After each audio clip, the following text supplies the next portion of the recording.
Good evening, Chicago. This is Jerry Vasilatos coming to you on behalf of Chicago Corner.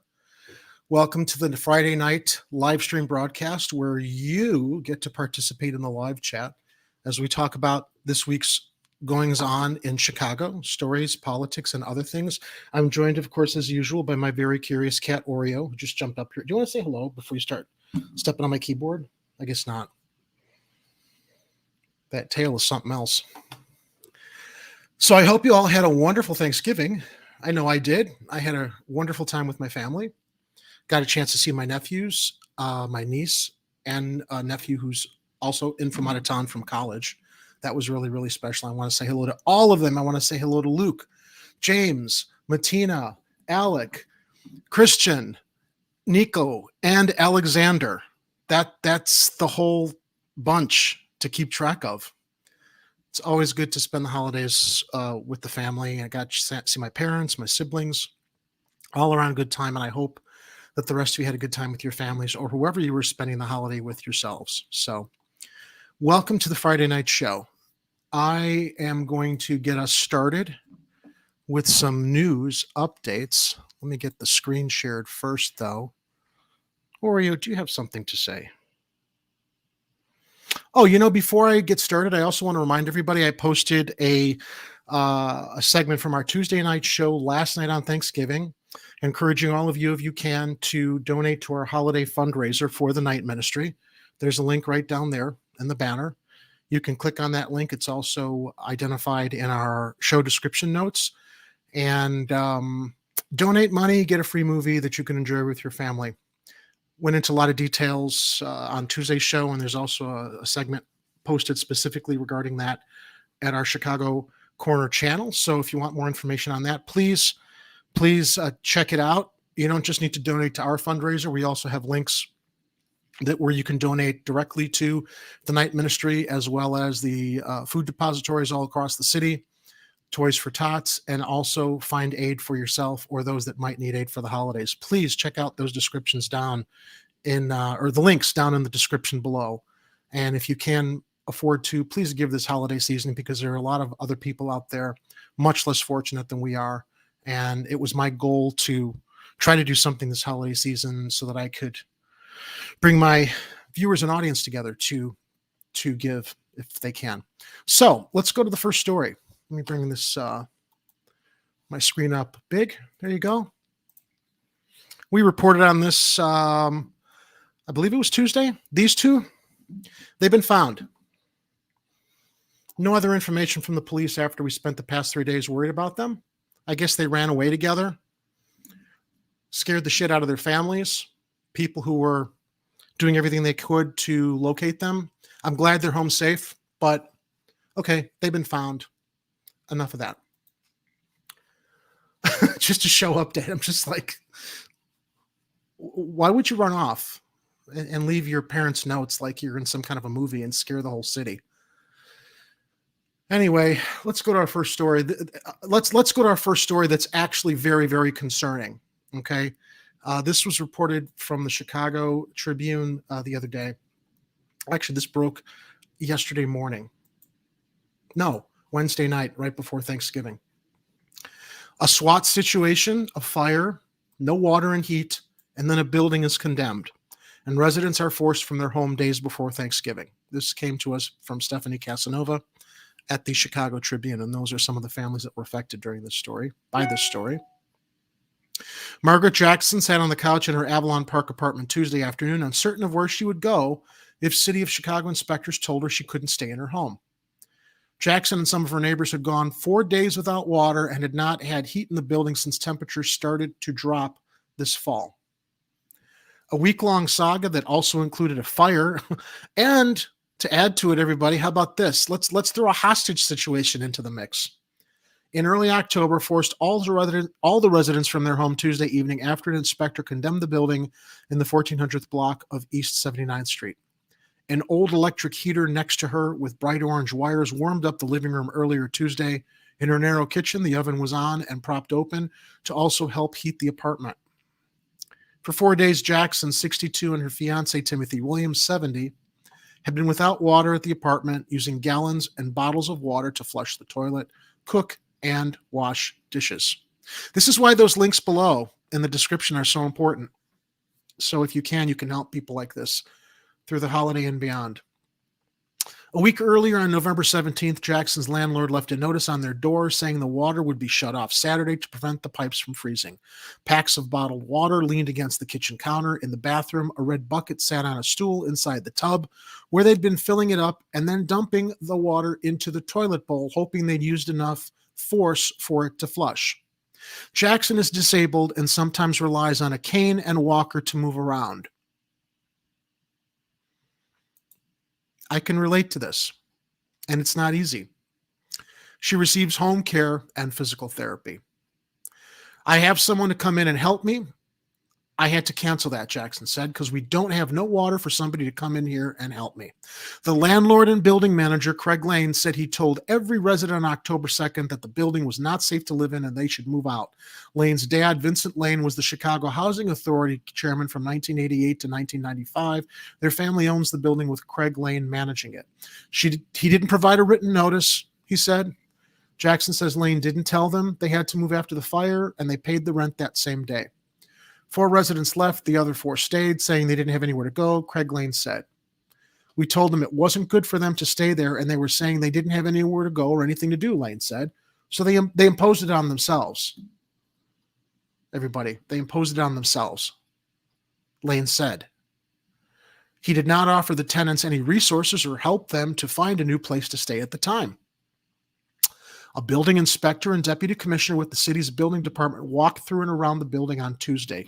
They stared up at the boarded windows and blackened brick, walls, and roof from the fire. The commissioner ultimately condemned the building and told the remaining residents about 7 p.m. Tuesday that they could not stay there.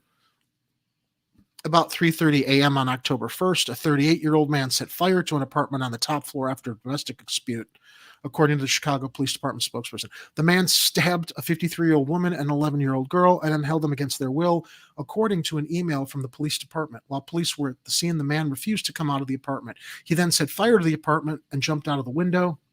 The woman and the girl were removed from the apartment before the fire was set and were taken to Trinity Hospital with stab wounds, but in good condition, police said. This all happened October 1st, okay? October 1st. What's the date today? November 26th, and everybody was told they had to leave, I believe, on the 24th. So we're almost 2 months into this.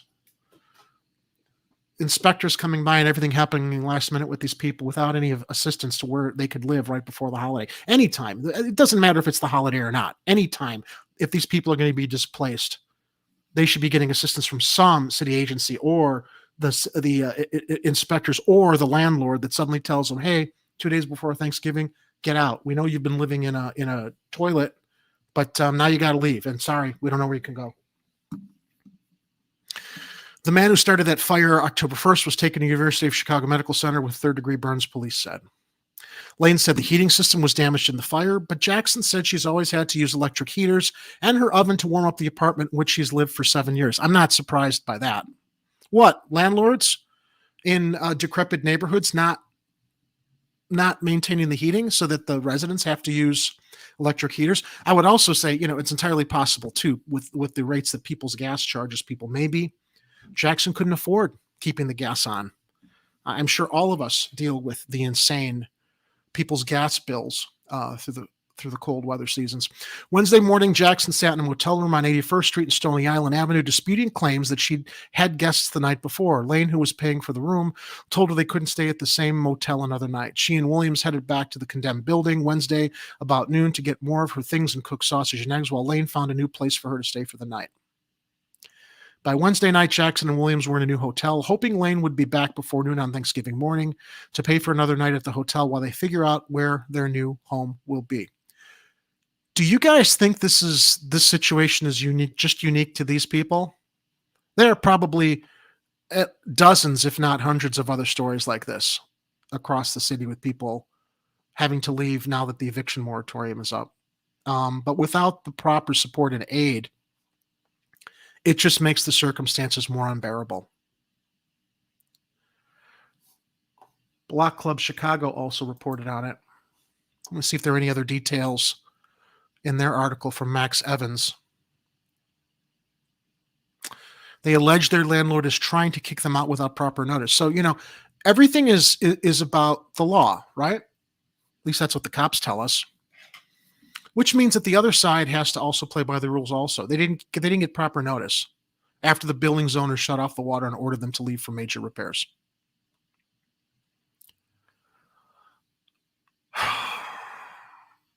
So, meanwhile, we hear this story, right?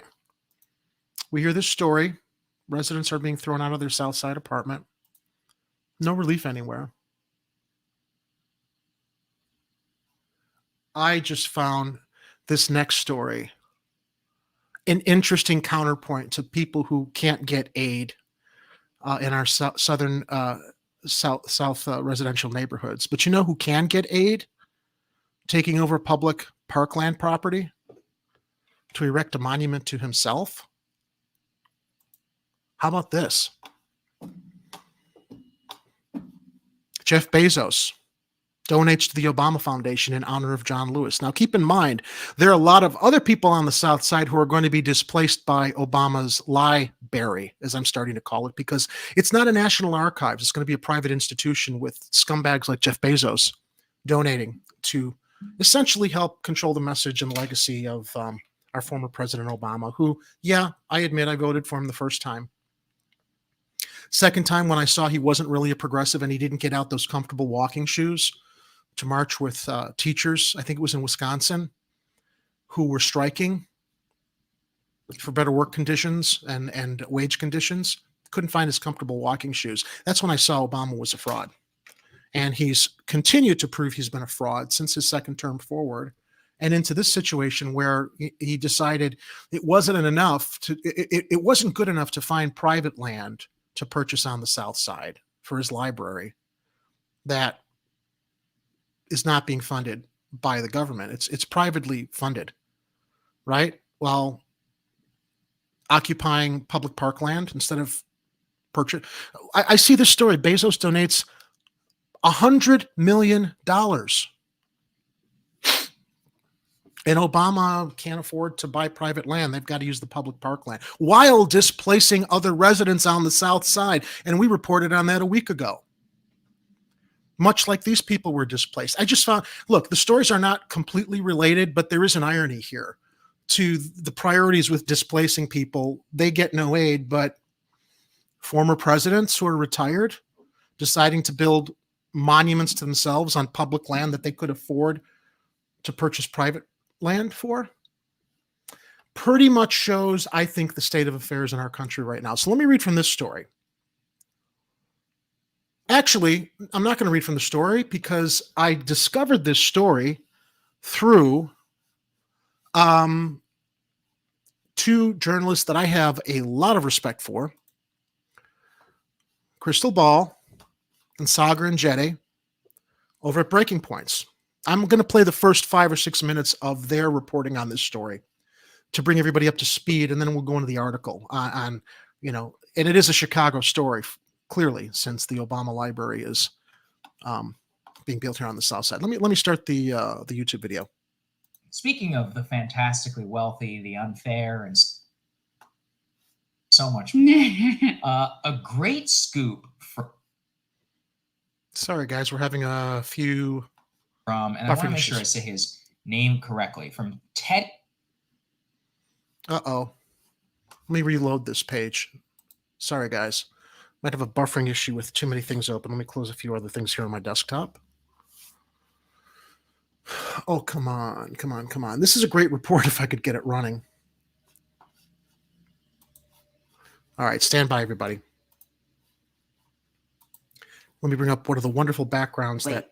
Before you scroll away, oh, we have to see a YouTube commercial first. Are moving fast to enact massive. Give us money. And bring about. We're not helping you, but give us money. I urge. F you. All right. Speaking of the fantastically wealthy, the unfair, and so much, a great scoop from, and I want to make sure I say his name correctly, from Teddy Schleifer over at Puck News, which is a new outlet. Let's put this up there on the screen. Teddy uncovered that Jeff Bezos has now given $100 million to the Obama $100 Foundation. million. It is the single largest philanthropic donation of its kind in terms of presidential libraries. And according to Teddy's reporting, the $100 million donation was midwifed by Jay Carney, Bezos' political Sherpa, and the former Obama press secretary. Before Obama's press secretary, he worked for one Joseph R. Biden as his press secretary. So here's where it stands right now.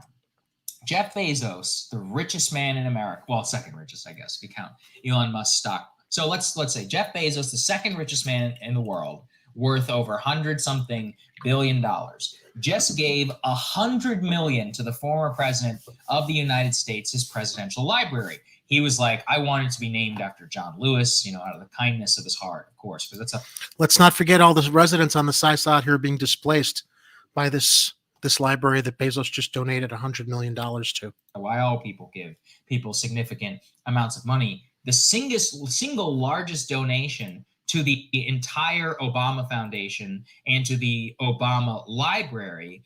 And it was brokered specifically by Jay Carney, a former Barack Obama press secretary, and with close ties to the Biden administration. I remember the most extraordinary thing that happened during the campaign is when Jay Carney on his Twitter account, which he often uses to contest stories about Amazon, tweeted in his personal capacity how he was all in for Joe Biden. And I'm just like, this is crazy. I mean, you have here the head of global vice president of communications for probably one of the most powerful companies in the entire United States, just openly cheerleading for a presidential candidate. And now we learn that here we go with the commercial. No.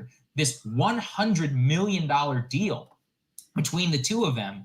And now Valerie Jarrett, who is a longtime Obama aide, says that Bezos and Obama, quote, have seen each other socially from time to time. In the same circle. They're in the same circle. Yeah. Hanging out with, the most revealing thing Obama did is right after leaving office was going to go hang out with Richard Branson. I still believe hanging out on a private island with a billionaire. Really sent quite the message, didn't That's it? who he is. And that's they're celebrities now. The Obamas, they're doing these deals with with Netflix. They're Instagram influencers. I mean, at their best, Michelle Obama's doing arena tours for her book, Becoming. And I don't begrudge them. Like, they're becoming, lifestyle I do. figures. I 100%. Well, okay, I begrudge them on a personal level. I'm saying it's not illegal, but it's gross. Yeah. And, Matt Stoller, who's, a big foe of the Obamas, let's put this up there on the screen. He points out that unlike all presidential libraries, Obama's library will not be run by the National Archive and thus is not subject to government rules because it's not a library. And research historians are actually offended because it is a private nonprofit entity rather than the National Archives and Records Administration, which is the federal agency that administers the library and museums for all presidents going back to Herbert Hoover. Yeah. So Obama is above all the other presidents. He creates his fancy little project. By the way, I don't know if you guys remember this. I covered it at Rising. Whenever the Obama Foundation called in all of Chicago's business leaders to push back against environmental activists who had concerns about the building of the Obama Foundation. Well, part of the controversy here, too, is that the fake presidential library, the library that isn't actually a library, It's a monument to Obama and how great he is. it's being built in public parkland. Of course. So there's actually an ongoing lawsuit against the city especially because it's being run by a private foundation rather than by the National Archives and government agency the way it normally is.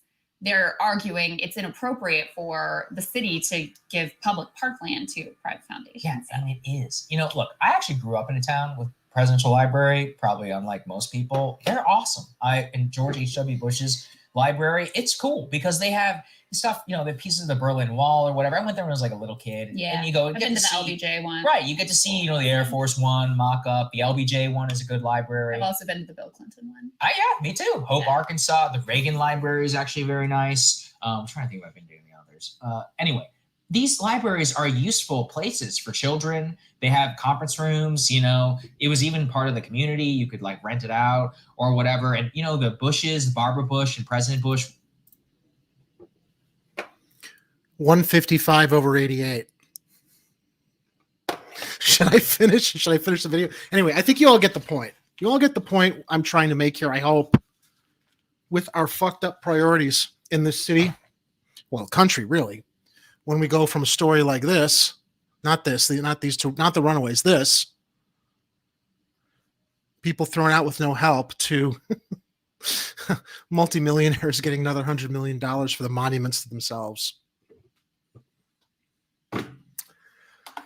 From the article, former President Barack Obama's foundation said Monday it has received a $100 million donation from Amazon founder Jeff Bezos, that it says is the largest individual contribution it has received to date. Separately on Monday, NYU Langone Health, a medical center affiliated with New York University, said it has received a $166 million gift from Bezos and his family. For its part, the Obama Foundation said in a statement that the gift from Bezos is intended to help expand the scope of programming that reaches emerging leaders in the United States and around the world. Okay. What do some of you guys think in the live chat? Arturo, from what is this, from my blood pressure? You think technically I'm dead? Couldn't Bezos develop a floating museum? He could fly over any city where he wants. I'll go one further, Art. Bezos, Musk, Gates, they could end homelessness like that. But they are donating money to the rest of their, you know, elite cronies, looking to colonize space instead of fixing things here. There was this very, very funny meme I'm looking for that I shared on Facebook. Of course, I can't find it now, but the meme was that Amazon is allowing their employees' families to work over the Thanksgiving holidays also, just to make sure that they can keep up with Black Friday today. I hope so. Perhaps Obama will feature his war crimes in his monument. Nah, I don't think he will, but it's a good idea. TrueDemocracyNow.org. Yes, love Tagore. You and I both. I hope you had a good Thanksgiving. Remember we were chatting a few weeks back on plans for the Thanksgiving holiday.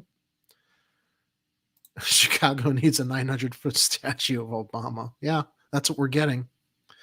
But of course, there's no money in making people's lives better. All right. So, just again, I just found that to be a very, very interesting counterpoint to the story of these people who are being displaced in Chicago and other residents who are going to be displaced because of the Obama library and priorities with who gets financial help or guidance. All right. So here's another story that came up. Actually, I caught this right before I was putting show notes together. Okay, guys. So I got to copy the article here so I can also read from it. Bear with me, please.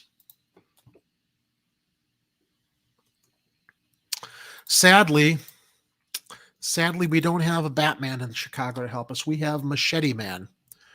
All right, so this is kind of creepy. This is scary. There's some nutball on the Northwest Side attacking people with a machete. So I would imagine if you live in this neighborhood that this reporting comes from, as I like to say at the end of the show, be vigilant, keep your eyes open. This comes from Mitch Dudek, Emmanuel Camarillo, and Hermaine Nolan at the Chicago Sun-Times.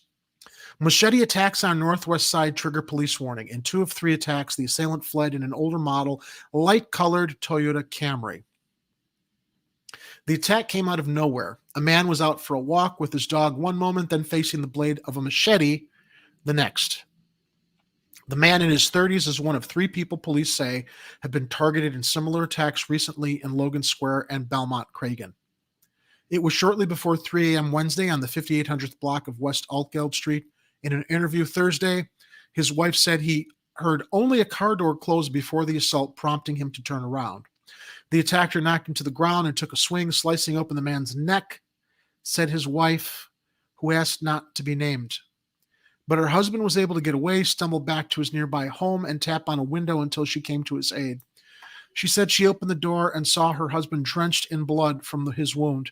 He couldn't really tell me what happened because he was bleeding a lot and was very faint, she told the Sun-Times. I was very scared.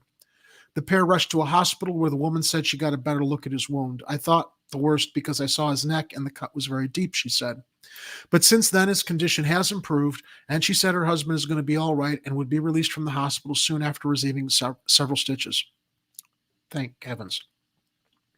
Chicago police issued an alert Wednesday warning residents of that attack, as well as 2 others. Another attack occurred Saturday about 2:40 a.m. when a man walking his dog in the 2200th block of North St. Louis Avenue in Logan Square was approached from behind, struck in the head with a hammer, and then chased with a machete, police said. In a Facebook post about the incident, a man said he was walking his dog when a man in his 20s walked past him. Out of nowhere, I'm struck in the head with something hard, the man wrote. I'm knocked down, but turned to look in confusion, and this guy is holding a hammer and just looking at me. I say, did you just hit me in the head with an effing hammer? The man was able to maintain his balance. That's when the attacker unsheathes the machete from a holster in his hoodie, the man wrote. Not believing what I'm seeing, I scramble up and start backing off. He starts after me, so I book it west down the alley. This is pretty scary shit. The attacker jumped in a car and sped away. The man wrote on Facebook that although he suffered a concussion and needed staples to close his head wound, he was otherwise okay. Aside from being traumatized, I would add. Point is, someone was hiding out of sight with an escape vehicle ready, clearly intending to do serious harm to passerby, he concluded. I just want to warn the neighborhood of this dangerous person. Another attack, police said, was on September 5th at about 1:10 a.m. when a man walking in the 2600 block of North Drake Avenue, again in Logan Square, was approached from behind and stabbed multiple times. In each incident, police said the suspect is described as a white male, between 25 and 35 years old, about 6 feet tall, clean-shaven with a thin to average build, short brown hair, and wearing a dark-colored zip-up jacket with the weapon hidden underneath his clothing. In 2 of the incidents, an older model light-colored Toyota Camry was used to flee from the scene. So, light-colored, I think they said light blue at the beginning of the article, light-colored Toyota Camry. Be on the lookout. Anyone with information is asked to contact Area 5 detectives at the number on the page, which is 312-746-6554. The wife of the man attacked Wednesday said the attack left the couple, longtime area residents, in fear. I feel very unsafe now. Whenever I go out, I'm constantly looking over my shoulder, making sure no one is going to hurt me, she said. All right, guys. If you live on the Northwest Side, keep an eye open for this nutball. I'm looking back at the beginning of the article. My mistake. They didn't say it was light blue, only that it's a light-colored Toyota Camry. Unfortunately, I don't know if it's a newer model or an older model, because you can kind of discriminate older model Toyotas against new ones to maybe spot something easier. I mean, seriously, today all cars look the same to me. I wouldn't know how to spot a light-colored Toyota Camry. I think that they should name cars, the Ford Suppository, because that's what they all look like, with their smooth lines and silver colors. This is really, really frightening. So let's jump into the live chat. I'd like to hear what some of you have to add tonight as we're going over these stories, where you get to be the co-host with me.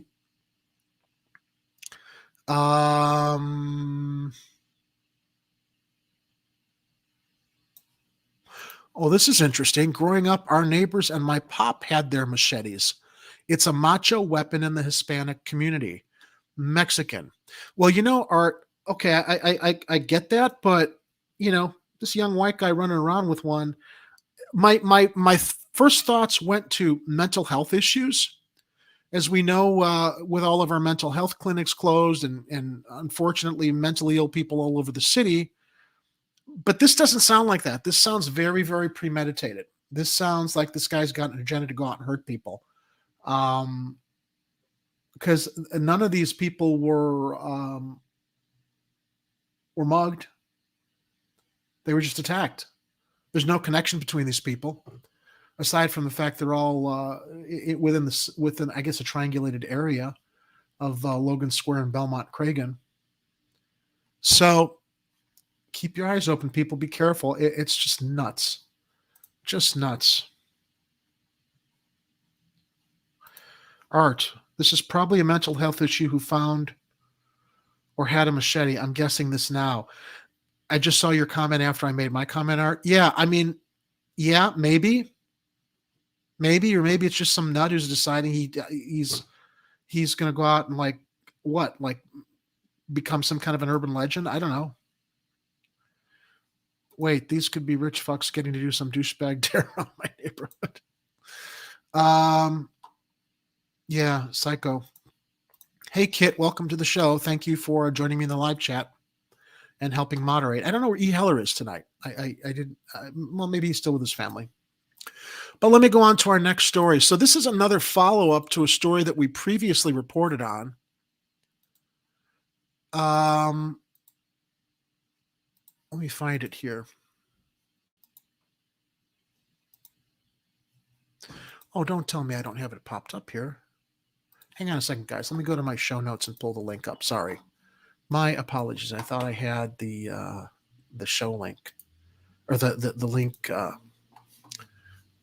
already up in my web browser to share with you all as well as read from. Okay. That's not it. It's loading the same. Come on. All right. Hang on, guys. Stand by. Stand by. Technical difficulties. This is where Ed would normally pop in, or Pegleg would come in to have some comments about the flavor improving mugs, but I'm too busy flipping around links here to be able to bring up the story. Okay, so we reported last week on the sexual abuse scandal at that military academy. So, follow up to that story. Now, this was actually reported before we did our story, when I was obviously very upset early this week reporting on this with my normal outrage. Like, how is it that these teachers were allowed to teach for 2 years until the investigation concluded, and they discovered that these teachers were grooming kids as well as sexually abusing them over at this Logan Square school. So why did it take so long to investigate this? Because of the COVID. Isn't that the excuse we're hearing everywhere? The COVID is why this took so long.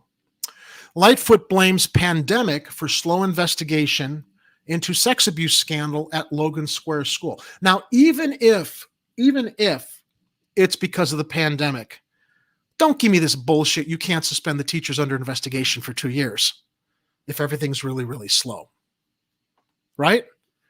You want to know that the teachers with allegations of sexual abuse and grooming students are it's okay for the city to let them around the students while they do their investigation? The mayor also defended CPS leaders. She's defending them. I don't remember if she was defending the Park District employees that were covering up, but I don't remember her being very outraged about it until they couldn't keep the lid on that bottle anymore and everything came out. The mayor also defended CPS leaders and the district's inspector general, saying CPS had to wait to get more information. In the wake of a stunning inspector general report detailing a years-long sex abuse scandal at Marine Leadership Academy in Logan Square, Mayor Lori. So here's the reason why it took so long after we reported it on Tuesday. Mayor Lori Lightfoot said on Monday, blamed the pandemic for the slow pace of the investigation. Asked about the scandal, Lightfoot told reporters she became aware of the investigation 2 or 3 weeks ago. This is a 2-year investigation, everybody. Began in 2019. I'm reminded of Rahm Emanuel, who never saw the video of Laquan McDonald being executed in the street until 2 years later when they released the video, right? Like the mayors of our city never have immediate intelligence from their circle regarding really, really crazy and potentially inflammatory situations happening around the city, especially when you're considering the safety of teenage students over at a Marine Leadership Academy. The mayor went on to defend Chicago public school leaders and the district's inspector general, who have come under fire for taking action years after the investigation began.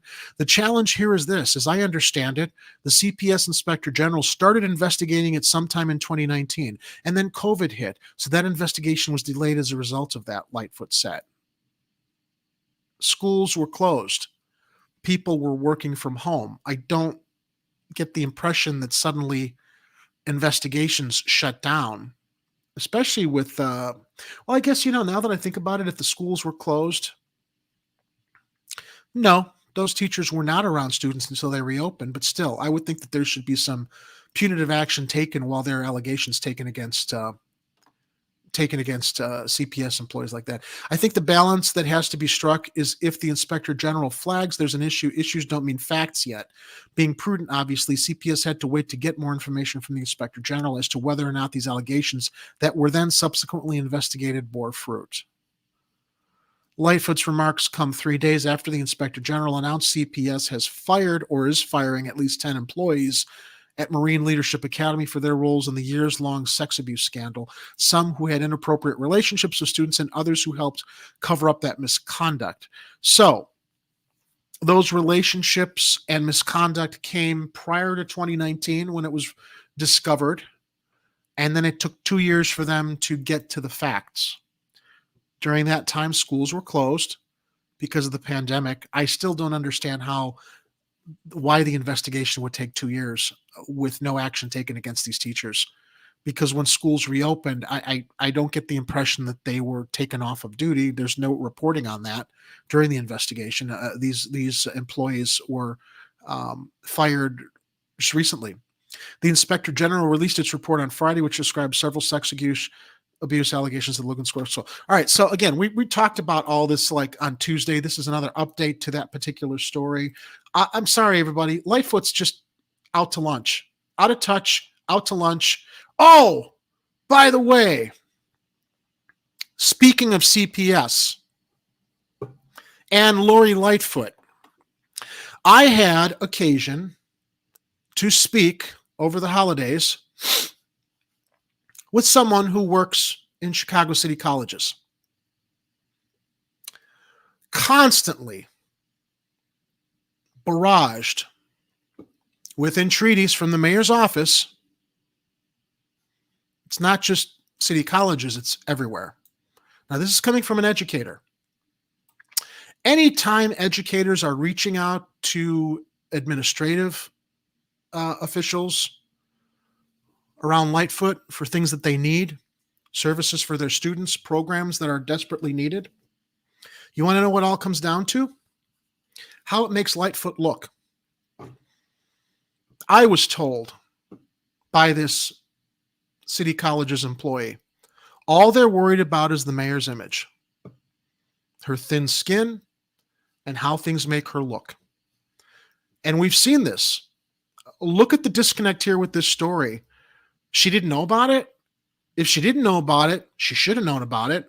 And doesn't that show a major breakdown in leadership and management here in the city? I'm looking for the link that that was shared with me by this CPS educator, because as we were talking about this, it wasn't. This is not big news. I was shared a link to a news story that went into more details, and I was just reminded of this as we're talking about Lightfoot and her image, and how there seems to be a disconnect with the schools, her not knowing anything, and educators talking about how ultimately whatever happens in schools has more to do with how things make Lori Lightfoot look. And why am I not finding this link now? Damn. Well, I'll have to look on my phone real quickly, guys. All right, so I'm going to go to the live chat really quickly while I look for the link that was shared with me. See if I can bring it up that way. Art made a good point. When I worked for City, we were reviewing investigations going on for years. So Art, why? So as I understand it, those investigations may have had more to do with regular claims, not criminal activities, or maybe not. I'm not sure. I might be mistaken. that there is a difference between, normal investigations and criminal investigations. I just think that criminal investigations are probably, I would imagine, more pressing. Damn, why can't I not find this link? Because it was going to be part of, I was actually going to do a story on it, and I just reminded, I forgot about the information. Guys, my bad. I can't find it. But when I find it, I'll get the link, and we'll do a follow-up story on CPS talking about Lightfoot's image. Meldell, you should connect with a news investigator with WBEZ who unveiled a similar case in one of our grammar schools. This teacher still has her job. CPS protected her and transferred her to a suburb. That's terrifying. I've been very vocal in the past of being supportive of CPS teachers and unions, but if these teachers are being protected by their unions, these teachers who are preying upon our students, and this whole situation of teachers grooming students, and apparently there's a loophole in the law that they're trying to close up because apparently it's not illegal when it should be. Something's got to be done. Yeah, but my point is a file can stay open forever. Okay. That's a point well taken. The Big Brothers program does an amazing vetting process. I'm not sure why CPS doesn't follow suit. They give zero cares about our children. I'm certain Lightfoot knew about this at some point, maybe even before COVID. Yeah, I agree, Art. Just as I believe that Emmanuel knew about the Laquan McDonald video that he claims he didn't, so he can go be ambassador to Japan now. And yes, Kit, the next Chicago election will be another clown car. Meldell, we all are. Tim, I'm really sorry I couldn't find that story, guys, because it did relate to the Lightfoot connection here. But that's an update on what the city's excuse was as far as why this investigation took so long. Pandemic or not, it shouldn't have taken that long, although I hear Art's points in the live chat. And obviously you want to get to the facts to make sure that innocent people are not wrongfully charged. But this story just stinks, especially in light of what we witnessed with the cover-ups over at the Chicago Park District with the lifeguard sexual abuse scandal that just went down and all the resignations that came from that. So, all right, let me move on to our next story. What else did I have to share with you lovely people tonight? Get rid of that one. We talked about Machete Man. Oh yeah. So I've talked in the past about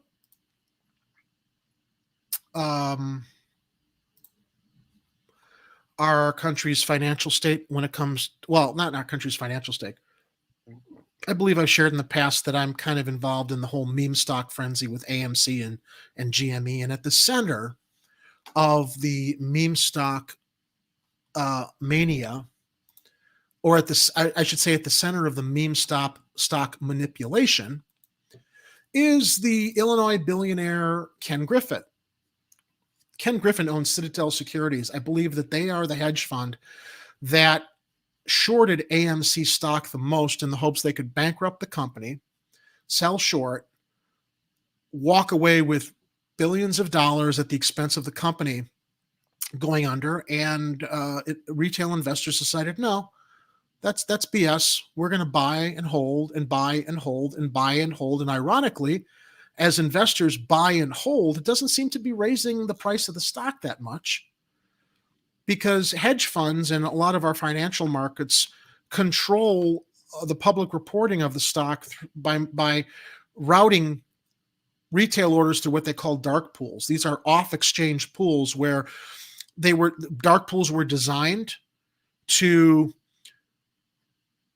for a good reason. They're not meant to like usurp the market. If a company takes a huge stake in another company, they don't want to usurp the market, so they route those orders through what they call dark pools so that the public doesn't see a huge increase in a stock or a drop in a stock if it has to do with major company acquisitions. However, Citadel and a lot of other hedge funds are routing retail investor buys through the dark pool so that if we buy a stock today, millions of people, retail investors, buy the stock today, and the price doesn't go up, it just stays sideways. It's because they're not actually processing our orders for days, if not weeks, when suddenly that would affect the price action. So that's manipulating the flow of information regarding a stock to basically scare investors off and make them think that no matter how much they buy AMC or GME, it's never going to short squeeze Citadel and basically make them have to cover their shorts and essentially bankrupt them in the process. So why do I talk about this? So Ken Griffin, who is the chairman, the CEO of Citadel Securities, he lives here in Illinois. Citadel Securities is one of their main offices here in Chicago. How about this? You can't make this shit up. An Illinois billionaire, and yes, it's Ken Griffin, buys first printing of the U.S. Constitution for $43 million. Hedge fund manager Ken Griffin purchased the rare document for a record price. Just think of the headline. Billionaire buys the Constitution. Citadel. All these other hedge funds. The SEC is looking the other way. Rampant manipulation because these hedge funds, and this one here in Illinois run by Ken Griffin, are just given free rein by the SEC, the Fed, and all of our financial markets because they don't want retail investors to have life-changing wealth. It's a rigged market, and only they are the ones who are allowed to benefit from it. And I don't know how, when I saw this article, I'm like, if this isn't a metaphor for that, and how none of these white-collar criminals, and keep in mind too, not too long ago, Ken Griffin, I think he did an interview with the press club where he said he was thinking of leaving Illinois because of all the crime. I'm like, really? You're the biggest fucking white collar criminal in the state, asshole. Get out of here. Why aren't you charged and being thrown in prison for this market manipulations? It's clowns like this guy who were responsible for the 2008 housing crash with all the financial chicanery that happened then. But let me read from this article. A rare first printing of the U.S. Constitution sold at Sotheby's in New York for $43.2 million. A record price for a document or book sold at auction. The buyer, hedge fund manager Kenneth Griffin, will loan the document to the Crystal Bridges Museum at American Art in Bentonville, Arkansas, for public exhibition, Sotheby's announced Friday. Griffin, the founder and CEO of multinational hedge fund Citadel, outbid a group of 17,000 cryptocurrency enthusiasts from around the world who crowdfunded to buy it over the last week. You don't think he's trying to send a message? The U.S. Constitution is a sacred document that enshrines the rights of every American and all those who aspire to be, Griffin said in a statement. That is why I intend to ensure that this copy of our Constitution will be available for all Americans and visitors to view and appreciate in our museums and other public spaces. Crystal Bridges board chairperson Olivia Walton said, "We are honored to exhibit one of the most important documents in our nation's history from our location in the heartland of America. The museum opened in 2011 and was founded by Alice Walton." That name sound familiar? The daughter of Walmart founder Sam Walton. It's a big club, and we ain't in it, as George Carlin used to say. The document that Griffin purchased at Thursday night's auction was one of the 13 known copies of the first printing of the Constitution and one of the only two in private hands. This printing of the Constitution was last sold in 1988 when real estate developer and collector S. Howard Goldman bought it at auction for $165,000. Now it was worth $43.2 million. Proceeds from Thursday's sale will benefit a foundation established by Goldman's widow, Dorothy Tapper Goldman, to further the understanding of constitutional principles that are not embraced by any of our upper branches of government unless it suits them. Tonight's sale of this exceptionally rare and important printing of the Constitution was a monumental and historic occasion, Selby Kiefer, Sotheby's senior international specialist for books and manuscripts, said in a statement.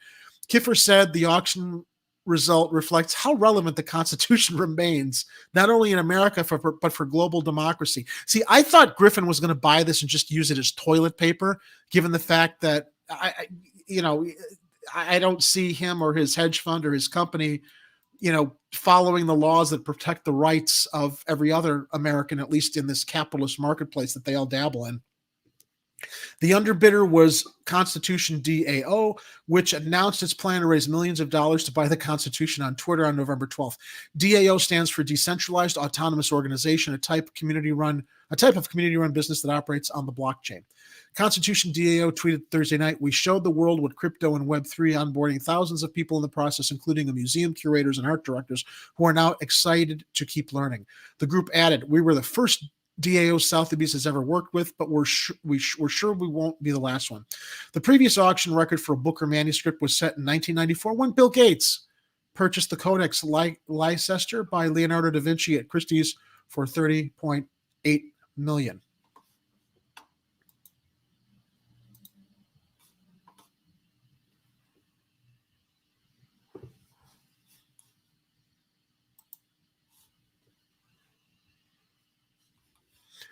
But people have $43.2 million to buy a constitution while they're also manipulating our markets and preventing retail investors from gaining some life-changing wealth from their investments.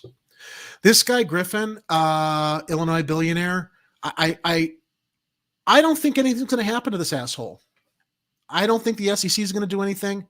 Not a financial advisor. I will say I am invested in AMC, and following what's been happening this past year with the meme stock craze and how this asshole and his firm have constantly manipulated the price action. And it's like an open secret. Worldwide markets are looking at the U.S. markets, and everybody knows it's rigged. But this asshole's got, $43.2 million to purchase the Constitution, a Constitution. Let's go to the live chat before I pull out my blood pressure monitor again. I think from now on, I'm going to start the show with my blood pressure and then end the show with what it's at after we go through our stories. And maybe there'll be some scientific control here to see if my last story of the night, which is supposed to be the inspirational story to give us hope, maybe brings it down. But let's go to the live chat here. And Mel Dell, I appreciate your comment also. I just saw it again about connecting with a news investigator with WBEZ. I'm going to look for that article, see if that's something we can talk about also. Buy GameStop and AMC if you want to get back at Kenji. Not financial advice, but thank you, Jimmy John 6. Arturo, a piece of paper doesn't have meaning and value unless you give it value. I don't even know what I mean myself with that. Good question, Dirtbag Leftist. Can he make amendments now that he owns it? Oh my goodness. I love the live chat. I love sharing what you guys have to share here. I'm sure it will now hang over the mantle in some underground bunker.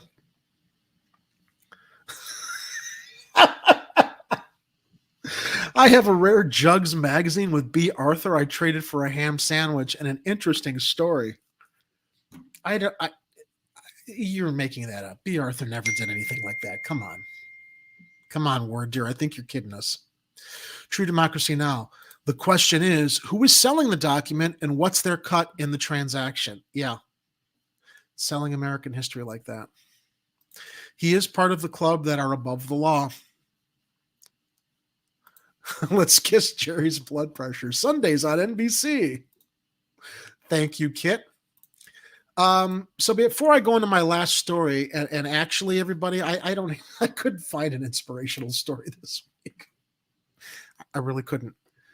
Everything I saw in Block Club Chicago was about all the different holiday markets people can attend for holiday shopping since it's Black Friday. So I really didn't find anything. I did find an important story I think people should know about. But as always, since he cannot be with us today, I don't know where he is either. I'm surprised he didn't check in. We want to promote our flavor improving mugs. They are the mugs that improve flavor. purchase one of these handsome mugs down in our Redbubble store. They make great gifts. I drink from one myself here on the show. It will help with our streaming costs and helping support everything we do here since YouTube doesn't monetize us. And honestly, people, I hate pimping mugs and asking for money. But given all the stuff we're doing here, gladly, I enjoy my position here, and I love being a commentator on the news here at Chicago Corner through Hardlands Media. Money from some mugs could help cover our streaming costs since it is right now all out of pocket. So let's go into the last story. We're almost at the hour mark. Something important that a lot of people need to probably be aware of because it's because of the COVID, the pandemic. Chicago area Christmas tree shortage is already worse than expected. If you want a Christmas tree at home and you're one of those lovely people that would prefer a live one as opposed to an artificial one, as I used to when I had space for a Christmas tree, better get out there and pick one up now. The shortage has been ongoing since 2012, but recent consumer trends and climate change may be compounding the problem. See how climate change can even cancel Christmas? This comes from Chris Hush at Channel 5 Chicago. Yes, the ongoing limited supply of Christmas trees continues in 2021, but it's much worse than last year due to several recent trends and climate factors. Since last year's pandemic lockdown, the demand for Christmas trees has skyrocketed, especially for real trees. Recent severe weather across the country hurt tree harvests, while the 2012 drought has been the main cause for tree shortages in recent years. On average, Chicago Christmas trees grow only 1 foot per year. That means many popular premium trees planted in 2012 would be primed to sell now. Hence, replacing supply doesn't happen overnight, and it can take years to do. Chris Hohenstein of City Tree Delivery in Chicago said a few of his vendors had to cancel orders for trees over 7 feet tall or cut back. I probably called 100 suppliers trying to get some new vendors this year. One of my main suppliers didn't have any trees for me, said Hohenstein. Anything we're trying to sell this year was probably planted in 2012 or 2016. So we're really limited and will probably be limited for the next several years. Hohenstein said his delivery service has seen a more than 60% increase in customer orders year to date. He predicted that he'll be out of his current stock of trees by December 1st. This is probably the tightest market we've ever had, said Hohenstein. Don't think showing up in person will give you a one-up. Pete Turns of Middlebrow Brew Pub, oh God, a beer sounds really good right now, has been operating a Christmas tree lot next to his business for the past 3 years. He said this year has the highest demand yet. We'll probably only have them for about a week and a half to 2 weeks, said Ternis. Our labor costs have gone up. Equipment costs have gone up. It's hard to get things. That's why prices are up in 2021 too. Turner said his prices are up by 10%. Other owners said consumers can expect to see tree prices up by as much as 25%. Shipping has gone up double or triple, said Hohenstein. We had to raise our prices by $5 to $10 per tree. This year, the early bird may actually be right on time.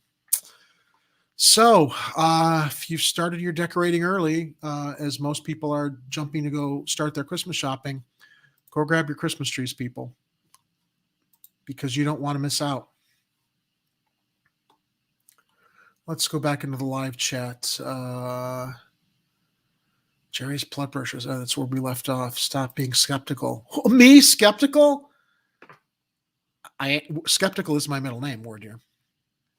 Oh, Art, that's not something I needed to know. Come on, poor Betty. Can you guys do bong hits to go with the news? They kind of let us do it here. Aspirin helps too. That's a nice sentiment, but except I'm drug free. Maybe I'll bring a bottle of Jägermeister. I can do shots to go with the news. That's something I might. Maybe we'll do that over the holidays. That would be a great way to cover the news. Did you say mugs? Oh, come on. You know what I said, War Dear. I want a Charlie. I actually have a Charlie Brown Christmas tree. It's in my closet. I haven't pulled it out yet. And funnily enough, I don't know if people can see on my mantelpiece here, I haven't taken down the decorations all year long since last year. I just got lazy. True Democracy Now. Could it be that Ed has been on a chocolate milk binge and too drunk to call in? I wouldn't be surprised. True Democracy Now. It's very possible. Maybe he had the ghost of Pegleg over along with Bessie, and they imbibed in some chocolate milk from the chocolate cow. What else? We need to globally not have a Christmas. The whole world would not celebrate it for one time only. I bet it will reboot us somehow. Oh, thank you. It's you see the nice part of it. It's a big mess and cluttered, but I need a bigger place. But thank you. That's nice to hear. Yes, maybe that's what I will bring out. Art. I actually have it up in the front window, but I think maybe what I can do is maybe put it back here behind me, my leg lamp. Of course, an amputee host would own a Christmas tree leg lamp. It's only appropriate. And yes, it is fragile and it is Italian. Hey, speaking of Christmas movies, before we leave the show, once again, if you go down into the description, you will see our night ministry Christmas holiday fundraiser. I'm trying to raise money for my charity of choice, the night ministry. And what I'm asking all of you fine people to do is click on that link. You will go to the page at 99 Perspectives for Chicago Corner. You can click and donate money in $20, $15, or $12 and receive for that donation a free DVD, Blu-ray, or soundtrack CD. They are free because your donation is going to go to the night ministry. I just have boxes of my Christmas film on Blu-ray and DVD that I would love to share with all of you people over the holiday season. Since we couldn't do a live screening and it's a Chicago Christmas movie, I figured the best way to at least, satisfy some people who were curious about it was to say, if you donate money that goes to the night ministry, I will send you the movies that you can watch at home and own for yourself. So, but as I was talking about Christmas movies, no, I didn't want to just talk about my own, although we're using it as a way to try to raise money for the night ministry. I was going through my Voodoo playlist, and you all know I'm a big movie fan. So let me give all of you some what we would call possibly not unorthodox. What's the word? A selection of Christmas movies that you might not normally think of and discover this holiday season. And I'm going to pull up my Voodoo. Well, I think I can remember some of these. All right, so here's some movies that I think are great Christmas movies. You might not realize they're Christmas movies, or some of them you might not have heard of. But if you're looking for great Christmas movies this year, other Christmas movies, maybe some of these will strike your fancy. All right, of course, there's Die Hard, right? Die Hard is a Christmas movie. Lethal Weapon with Mel Gibson and Danny Glover. It takes place at Christmas. It is a Christmas movie. There is a horribly maligned film that I just love. And I don't know why it got such a bad rap when it came out, starring Ben Affleck and Charlize Theron. It's called Reindeer Games. Also stars Gary Sinise. It is my go-to at Christmas time. It is such a bleak, bitter action caper movie at the holidays. There's something very existentialist about it, but I love it. Reindeer Games. Check it out. The Ice Harvest, directed by the late, great Harold Ramis, starring John Cusack and Billy Bob Thornton, about a heist at Christmas time in Wichita Falls, Kansas. Great movie. Another great existential drama, comedy, caper movie. It also stars, oh my goodness, what's her name? Connie Nielsen, who I have a crush on. Beautiful actress, talented actress. Randy Quaid's in it also. The Ice Harvest. Got kids in the house you want to enjoy a great Christmas movie with? I cannot recommend it enough. Home Alone, go for Jingle All the Way with Arnold Schwarzenegger. If you're not familiar with it, it's about a parent who's got to find the hottest toy of the season, bring it home for his kid, and he forgot to shop for it. So it's Christmas Eve, and Arnold Schwarzenegger plays that parent running all over town to find Turbo Man because it's turbo time. It's a wonderful movie. It's such a fun, and I prefer it to Home Alone as far as family Christmas movies. What's another one I would recommend that some people might not be familiar with? Oh, of course, there's Billy Bob Thornton's Bad Santa. One of the most, oh my God, politically incorrect and just utterly scandalous holiday Christmas comedies of all time. I know a lot of people also like National Lampoon's Christmas Vacation. A lot of people know about that one. I'm trying to mine some others that you might not have been aware of that kind of fell between the cracks throughout the years. So put your list together. I think those are the top. Oh, and of course, Batman Returns. That takes place at Christmas time also. So I would say that if you're into Iron Man 3, that takes place at Christmas time, starring the wonderful Robert Downey Jr. and it's a Marvel film directed by Shane Black, who also directed what's the Christmas movie that Shane Black? So Shane Black, Kiss Kiss Bang Bang, another film with Robert Downey Jr. and Val Kilmer, another great holiday themed movie. I'm giving you guys pearls here. Put your list together for great Christmas movies to discover if you haven't seen them before. It's another one. Gosh, there was one more. It's right on the tip of my tongue, and I can't remember the name of it now. I'm going to put a list together for the next show when we come back next Tuesday, so you guys will actually have it in a broadcast you can reference, because I'm sure that there are some movies I forgot. Of course, It's a Wonderful Life is a classic. Another old film that some of you might not be familiar with, that takes place at the holidays, starring Jimmy Stewart. Margaret Sullivan is the shop around the corner. It was the original inspiration for You've Got Mail. It takes place at the holidays in Budapest. Wonderful old film. I'm not sure if it was released before or after Stewart did It's a Wonderful Life. And then as we get into New Year's, another great action film is The Long Kiss Goodnight with Gina Davis and Sam Jackson. That takes place between Christmas and New Year's. And it's a great one to watch as well as we get through Christmas and into the new year. So those are some of my holiday movie picks from your Chicago-based hosts at Chicago Corner. Yes, Art, I mentioned Lethal Weapon. Let me go to the live chat and share some of the ones that you guys are sharing. Give my regards to Broad Street. I haven't seen that one. Trading Places with Seth in Christmas. Let's see here. Bad Santa is my go-to. Yeah. The sequel wasn't as good, but I love the original one. It's just so wrong that it's wonderful. So, all right, that's it for tonight, guys. One more time, I'm going to also ask you if you can, looking for a great Christmas gift.